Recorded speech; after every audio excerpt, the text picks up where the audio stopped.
4వ తారీఖు మా నాయకుడు జగన్మోహన్ రెడ్డి గారు పల్నాడు జిల్లా సత్తెనపల్లి నియోజకవర్గం రెంటపల్లె గ్రామానికి నాగమల్లేశ్వరరావు చనిపోయి మరి సంవత్సరం అయింది. ఆ కుటుంబాన్ని పరామర్శిద్దామని చెప్పేసి, ఆ కుటుంబానికి భరోసానిద్దామని చెప్పి మరి రెంటపాళ్ళకి మా నాయకుడు జగన్మోహన్ రెడ్డి గారు పర్యటించడం జరిగింది.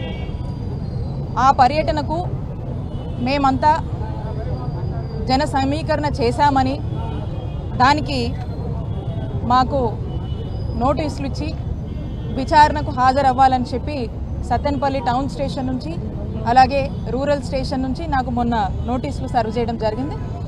ఆ విచారణకు మరి ఈరోజు నేను ఇక్కడ హాజరు కావడం జరిగింది. రాంబాబు గారు కూడా ఇక్కడ రావటం జరిగింది. మరి ఈరోజు ఆ విచారణకు సంబంధించి మీరు జగన్మోహన్ రెడ్డి గారు జిల్లా పర్యటనకు వస్తున్నారు, సత్తెనపల్లికి వచ్చారు, రెంటపాళ్లకు మీరు కూడా జన సమీకరణ చేశారా అని చెప్పి మరి ఈ రోజున ఇక్కడ విచారణలో నన్ను అడగడం జరిగింది. నేను ఎటువంటి జన సమీకరణ చేయలేదు అని చెప్పి నేను విచారణలో స్పష్టం చేయడం జరిగింది. అలాగే ఇక్కడ మీరేమన్నా ఏర్పాట్లకు సంబంధించి డీజేలు అవి ఏమన్నా ఏర్పాటు చేశారు మీరు అని చెప్పేసి దాంట్లో వాళ్ళు అడగడం జరిగింది. ఇవన్నీ నేను ఏమి ఏర్పాటు చేయలేదండి. నేను ఈ కార్యక్రమానికి మా నాయకుడు జగన్మోహన్ రెడ్డి గారితో పాటు కారులో వారితో ప్రయాణం చేసి మరి తాడేపల్లి నుంచి రెంటపాళ్ళ వరకు కూడా మా నాయకుడు జగన్మోహన్ రెడ్డి గారి కారులోనే ప్రయాణం చేయడం జరిగింది. ఆ విషయం మీకు కూడా తెలుసు. దానికి కూడా మా మీద కేసు నమోదు చేశారు. ఆ విషయంలో కూడా ఈ ప్రశ్నలన్నీ అడగడము, వాటికి నేను సమాధానం ఇవ్వడం జరిగింది. అయితే ఒకటి మనం గ్రహించాల్సినటువంటి అవసరం ఉంది. మా నాయకుడు జగన్మోహన్ రెడ్డి గారు జిల్లాకి వస్తున్నారంటే, ఆ నియోజకవర్గానికి ఎక్కడికైతే ఏ గ్రామానికైతే వస్తున్నారో ఆ విషయం తెలిస్తే చాలు. జనానికి ఏం మనం ప్రత్యేకించి మనం ఏమీ పిలవాల్సినటువంటి అవసరం లేదు. జగన్మోహన్ రెడ్డి గారు అంటేనే జనం అండి. జనం గుండెల్లో జగన్మోహన్ రెడ్డి గారు నిండా ఉన్నారు. దానికేం మనం ప్రత్యేకించి పిలవాల్సినటువంటివో లేకపోతే ఆర్గనైజ్ చేయాల్సినటువంటి అవసరం లేదు. పలానా చోటకి, పలానా జిల్లాకి, పలానా రోజు, పలానా టైంకి వస్తున్నాడు అనేటువంటి సమాచారం ఉంటే చాలు. వాలంటీర్గా వాళ్ళకున్నటువంటి అభిమానాన్ని చాటుకోవడానికి, జగన్మోహన్ రెడ్డి గారు అంటే మాకు ప్రాణం, వైఎస్ఆర్ కాంగ్రెస్ పార్టీ అంటే మాకు ప్రాణం అని చెప్పి తెలియజేయడానికి మీరు ఎవరు కూడా పిలవాల్సినటువంటిదో ఆర్గనైజ్ చేయాల్సినటువంటి అవసరం లేదు. జనం స్వచ్ఛందంగా ఏ విధంగా కూడా ఆ రోజు తరలి వచ్చారో మీరంతా కూడా చూశారు.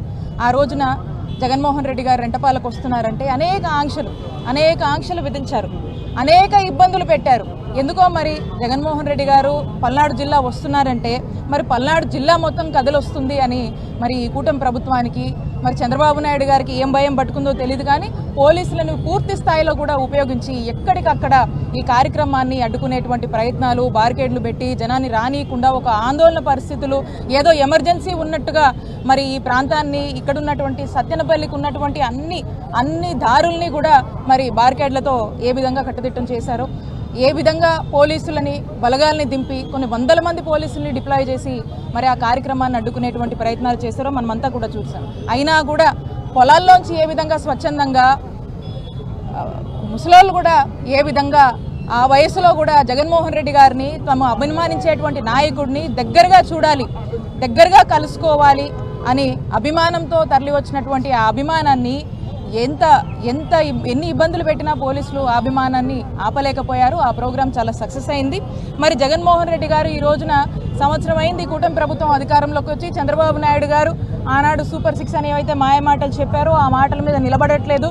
జగన్మోహన్ రెడ్డి గారు ఉన్నప్పుడు అనేక సంక్షేమ పథకాలు ప్రజలకు అందినాయి. అన్ని వర్గాల వాళ్ళు చాలా సంతోషంగా ఉన్నారు జగన్మోహన్ రెడ్డి గారి పాలనలో.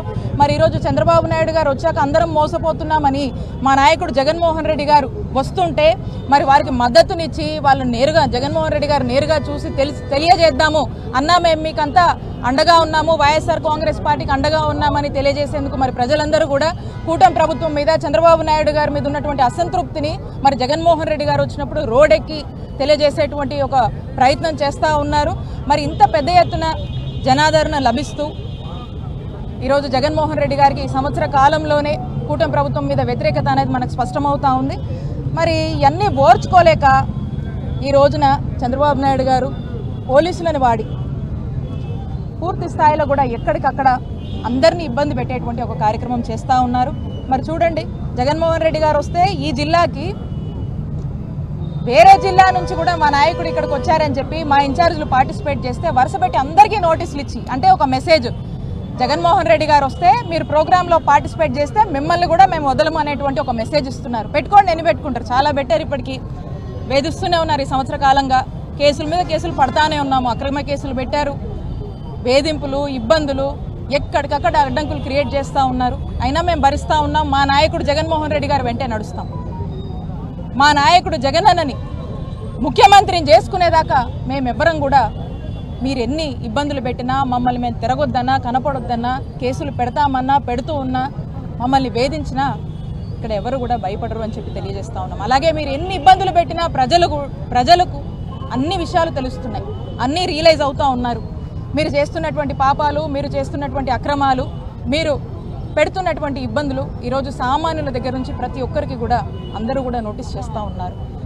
ఇది ఎంతలా వచ్చిందంటే, ఏదో ఒక సబ్జెక్ట్ని ఎంచుకోవటము, దానికి ఏదో ఒక స్కామ్ అని పెట్టడము, దాని చుట్టూ ఒక కథ అల్లడము, సిస్టమేటిక్గా దాన్ని డెవలప్ చేయడము, ప్లాన్డ్గా కొంతమందిని అనుకొని దాంట్లో ఫిక్స్ చేయడము, ఇక ఫిక్స్ చేసి ఇబ్బందులు పెట్టడము, అక్రమ కేసులు కట్టడము, అరెస్టులు చేయడము, జైలు దాకా ఈడ్చడము, ఇదే నడుస్తూ ఉంది. ఏంటంటే దీని పేరు చెప్పారు కదా వాళ్ళే, చంద్రబాబు నాయుడు గారు, లోకేష్ గారు చెప్పారు కదా గతంలోనే, ఏమని రెడ్ బుక్ అని చెప్పారు.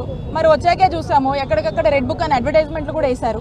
మరి అదే చేస్తూ ఉన్నారు. ఈ సంవత్సర కాలంగా ఏం చేశారంటే, మేము చెప్పాం కదా, మేము అడ్వర్టైజ్మెంట్ వేసాం కదా, అదే అమలు చేస్తున్నామన్నారు. ప్రజలు కూడా చూస్తూ ఉన్నారు. ఆ రెడ్ బుక్ అమలు చేసేది ఈరోజు పీక్స్లోకి చేరిపోయి నిన్న చూసాం మిథున్ రెడ్డి గారు అరెస్టు దాకా కూడా వచ్చింది. లేనటువంటి, జరగనటువంటి ఒక స్కామ్ అని చిత్రీకరించి మరి ఈరోజు క్రమక్రమంగా చూస్తూ ఉన్నాం. దీని మీద కొన్ని డెవలప్మెంట్స్ తీసుకొచ్చి మరి ఏ విధంగా అరెస్టు చేసి జగన్మోహన్ రెడ్డి గారి చుట్టూ ఉన్నటువంటి మనుషుల్ని ఇబ్బంది పెట్టేటువంటి ఒక ప్రయత్నమే జరుగుతూ ఉందని మనకు స్పష్టమవుతా ఉంది. కానీ మేము చెప్తా ఉన్నాము, ప్రజలకు ఒక చక్కటి ట్రాన్స్పరెంట్గా ప్రతి ఒక్క పాలసీ తీసుకురావడం కానీ, వెల్ఫేర్ని అందించడం కానీ, అభివృద్ధి చేయడంలో కానీ జగన్మోహన్ రెడ్డి గారి ప్రభుత్వం చాలా ట్రాన్స్పరెంట్గా పనిచేసింది. ఎక్కడ ఏ ఇంటెన్షన్ లేకుండా చక్కగా ప్రజలకు మేలు చేయాలి, చక్కటి ప్రజాపాలన అందించాలి, చక్కటి అడ్మినిస్ట్రేషన్ అందించాలి, చక్కటి ప్రజా సేవ చేయాలి అనేటువంటి ఉద్దేశంతోనే జగన్మోహన్ రెడ్డి గారు వారి యొక్క 5 సంవత్సరాల పాలనని ప్రజలకు ఇచ్చారు. మరి ఈ రోజున వీళ్ళు ఏవేవో మాట్లాడుతూ, ఏవేవో అంటూ, ఇవన్నీ తట్టుకోలేక ఏదో ఒకటి చెయ్యాలి అని చెప్పేసి నడుంగట్టుకొని ఇలాంటివన్నీ కూడా చేస్తూ ఉన్నారు. కాబట్టి ప్రజలందరూ కూడా అన్నీ గమనిస్తూ ఉన్నారు. మేము ఎటువంటి తప్పు చేయలేదు, మా వైఎస్ఆర్ కాంగ్రెస్ పార్టీ ప్రజలకు మేలే చేసింది, మా జగనన్న ప్రభుత్వం ప్రజలకు మేలు చేయడానికే పనిచేసింది. మీరు ఎన్ని ఇబ్బందులు పెట్టినా, ఎన్ని ఆటంకాలు క్రియేట్ చేసినా మా పోరాటం ప్రజల తరఫున ఆగదు. ప్రజల కోసం నిరంతరం వైఎస్ఆర్ కాంగ్రెస్ పార్టీ పోరాడుతుంది. ఎక్కడ ఎవరికి కష్టం వచ్చినా కూడా జగన్మోహన్ రెడ్డి గారు ఖచ్చితంగా అక్కడికి వచ్చి వారికి అండగా ఉంటారు అని స్పష్టం చేస్తూ థ్యాంక్ యూ.